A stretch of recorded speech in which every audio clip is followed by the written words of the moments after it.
Hey everyone, welcome to the Edible Time Machine. We're now into spring 2017, and as the April showers fall and irrigate the outdoor seed beds, it's time to transition the greenhouse itself from plant propagation to crop production. And what a crop producer this simple polytunnel structure really can be. I mean, especially when we get our observations and our timing right. Now that these tomatoes are officially in takeoff mode, it's really time to prune and train them for vertical growth. What I want is to select two good leaders for growing up the twine, so I'll prune this branch and also pinch the newer growths emerging at the leaf nodes. Then it's a matter of tying off the twine at the base of the tomato leader, wrapping the leader around the twine, and then tying off at the roof of the greenhouse.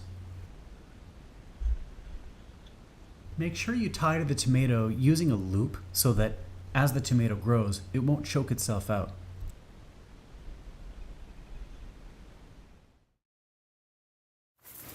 I've barely been able to keep up with the harvest, and so we end up getting some nice flowers like that too, and I just tend to use that part of them.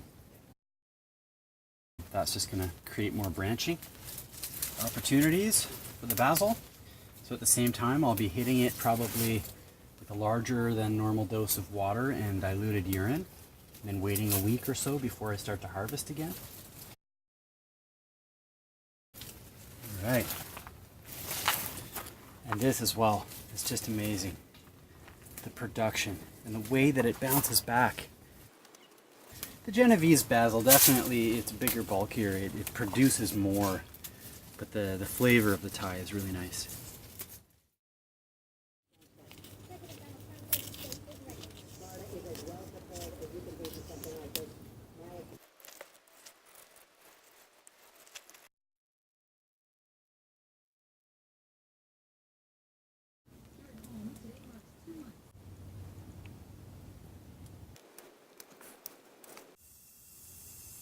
These little clusters of solanum fruits.